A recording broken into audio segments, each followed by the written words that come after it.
Rohit Sharma cricket history के वो पहले कैप्टन हो सकते हैं जिसने 8 महीने के अंदर अपनी टीम को 2 बैक टू बैक बड़ी आईसीसी ट्रॉफीज जितवाई।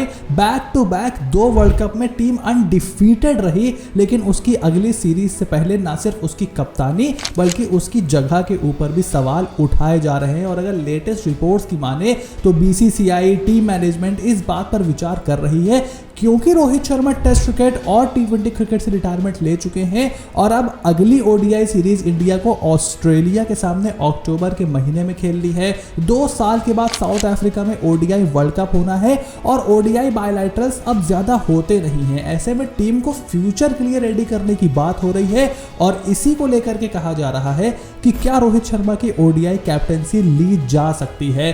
2023 के वर्ल्ड कप में टीम इंडिया को फाइनल तक ले जाने वाले रोहित शर्मा 2024 और 2025 में टीम को आईसीसी ट्रॉफीज दिलाने वाले रोहित शर्मा अब शायद आपको इंडिया की कप्तानी करते हुए ना दिखाई दे। मजे की बात यह है कि पिछले 3 वर्ल्ड कप में इंडिया सिर्फ 1 मैच हारी है रोहित की कप्तानी में, और वो है 2023 का वर्ल्ड कप फाइनल। और अब रोहित शर्मा को रिप्लेस करने के लिए जो 2 सबसे बड़े दावेदार निकल करके आए हैं, एक है करंट इंडियन टेस्ट कैप्टन और ODI vice captain Shubman Gill, वहीं दूसरे हैं इंडिया के one of the best ODI batsman, मैं तो कहूंगा दी बेस्ट ओडीआई बैटर, और आईपीएल में अपने कप्तानी में बैक टू बैक फाइनल्स खेलने वाले, एक चैंपियन बनने वाले श्रेयस अय्यर, जो कि एकदम ही से कप्तानी की रेस में वापस आ चुके हैं। तो इस वीडियो में बात करेंगे कि शुभमन गिल या फिर श्रेयस अय्यर इंडियन टीम की कप्तानी करने के लिए कौन ज्यादा सही रहेगा, क्या प्रोज हैं, क्या कॉन्स हैं, किसका कैसा यहां पर प्रदर्शन रहा है। तो वीडियो को एंड तक जरूर देखना, लेकिन उससे पहले चैनल को सब्सक्राइब कर लो, नोटिफिकेशन की घंटी बजाना भी बिल्कुल ना भूलना, ताकि ऐसी कोई भी वीडियो तुमसे बिल्कुल भी मिस ना हो। ना without any further delay, let's begin.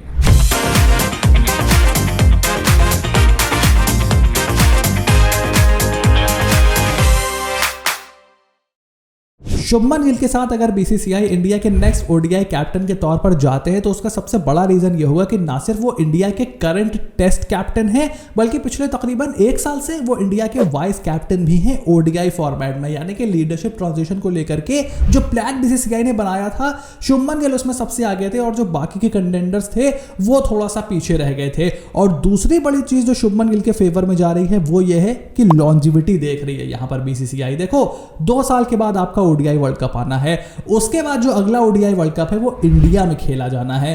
तो आप यही चाहोगे कि जो हम कैप्टन बनाएंगे आपसे, वो कम से कम 4-6 साल तो हमारी कप्तानी करे, और जब भारत में 2031 का ओडीआई वर्ल्ड कप हो तो वो मार्केटेबल फेज भी शुभमन गिल रहेंगे और 32-33 के आसपास ही उनकी एज रहेगी। So he will not be that old age well. So वो एक लॉन्जिविटी आपके दिमाग में होगी जो कि शुभमन गिल को कैप्टनसी के तौर पर बहुत आगे कर देती है। और तीसरा रीजन जो उनके फेवर में जाएगा, he is an exceptional ODI batter. अगर आप उनके ओडीआई क्रिकेट में स्टैट्स देखो तो अभी तक उन्होंने 55 ओडीआईज खेले हैं, 2775 उनके रन्स हैं, तकरीबन 60 का एवरेज है शुभमन गिल का। लेट दैट सिंक इन, 60 का एवरेज है वो बल्लेबाजी करते हैं ओडीआई फॉर्मेट में, और 100 के करीब का स्ट्राइक रेट भी है, एक डबल 100 भी उन्होंने लगा करके रखा है। Perhaps one of the best ODI batters going around in the world, if I'm not wrong।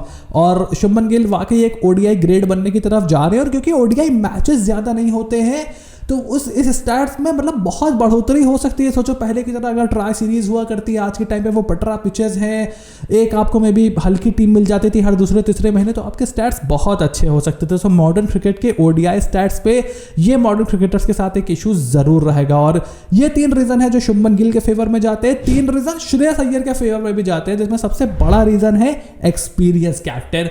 अनुभव जहां पर आ जाता है, श्रेयस अय्यर बहुत आगे निकल जाते हैं। फर्स्ट क्लास क्रिकेट में ओडीआई फॉर्मेट में कप्तानी का बहुत ज्यादा एक्सपीरियंस नहीं है शुभमन गिल को, लेकिन चाहे आप फर्स्ट क्लास क्रिकेट ले लो, ओडीआई फॉर्मेट्स ले लो या फिर आईपीएल ले लो, श्रेयस अय्यर लंबे टाइम से कप्तानी करते चले आ रहे हैं, बल्कि पिछले 5-6 सालों में आईपीएल का सबसे सक्सेसफुल कैप्टन है श्रेयस अय्यर। के करियर में ऐसे किसी भी टीम की उन्होंने कप्तानी नहीं की है जिसको वो फाइनल तक ना लेके गए हैं, और कोलकाता नाइट राइडर्स को ना सिर्फ उन्होंने 10 साल बाद चैंपियन बनाया, बल्कि 11 सीजन के बाद पंजाब किंग्स को भी फाइनल तक लेकर के गए, और अपनी बल्लेबाजी भी लगातार इंप्रूव करते जा रहे हैं। इसीलिए उनका यहाँ पर जो दबदबा है वो कप्तानी की पोजीशन पर बहुत मजबूत हो गया है। दूसरा रीजन ये है प्रूवन ट्रैक रिकॉर्ड। जैसे कि मैंने बात की कि ना सिर्फ उनके पास अनुभव है कप्तानी करने का पिछले 5-6 सालों में, ट्रैक रिकॉर्ड आप देखो बंदे का, चाहे स्मैट हो चाहे आईपीएल हो, हर जगह वो अपनी टीम को चैंपियन बनवा रहा है, पंजाब को फाइनल में लिए जा रहा है, केकेआर को फाइनल में ट्रॉफी जितवा रहा है, अपनी बल्लेबाजी भी इंप्रूव कर रहा है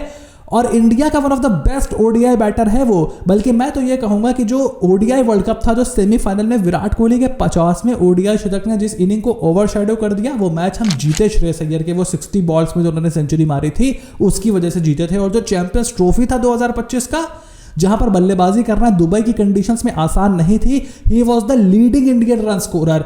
टॉप 3 हमारे बहुत ज्यादा रन नहीं बना रहे थे, जिसने सबसे ज्यादा रन बनाए वो था श्रेयस अय्यर। नंबर 4 पर उन्होंने सबसे ज्यादा रन बनाए भारत के लिए और उसी की बदौलत इंडिया ने एक बहुत ही बेहतरीन कैंपेन रन किया चैंपियंस ट्रॉफी में। और अब जिस तरीके से उन्होंने अपना T20 गेम इंप्रूव किया है, वो स्ट्राइक रेट जो 170-180 के पास था इस आईपीएल में, उससे उनके T20 क्रिकेट के दरवाजे एक बार फिर से खुल गए हैं।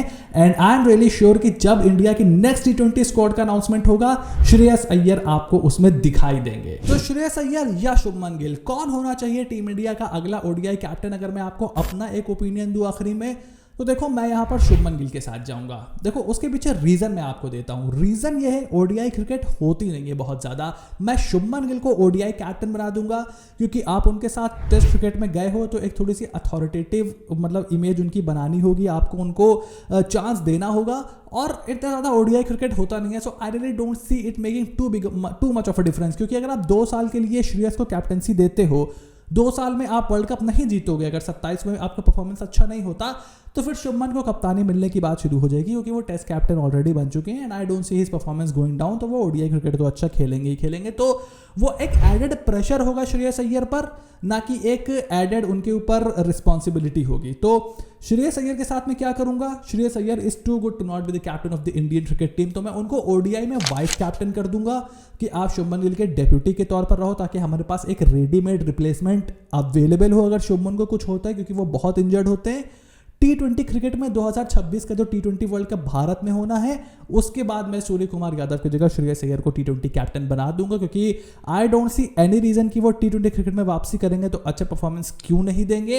आई एम क्वाइट श्योर कि वो हमें T20 वर्ल्ड कप की स्क्वाड में भी दिखाई दे सकते हैं। सो T20 क्रिकेट में उनको दे दूंगा, क्योंकि जो कैप्टन होता है वो रेस्ट करता है बायलैटरल T20s में, तो वहां पर हमारी एक कंटिन्यूटी बनी रहेगी। एक हमारे पास फिक्स्ड कैप्टन होगा, जैसे ऑस्ट्रेलिया करता है।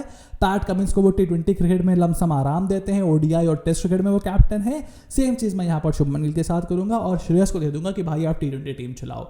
तो अब आपका क्या ओपिनियन है, मुझे कमेंट बॉक्स में लिख करके जरूर बताओ कि आप किसी कैप्टन बनते हुए देखना चाहोगे। चलो सब्सक्राइब करो, नोटिफिकेशन की घंटी बजाना बिल्कुल भी ना भूलना, ताकि ऐसी कोई भी वीडियो तुमसे बिल्कुल भी मिस ना हो। Stay tuned and I will see you soon in the next video.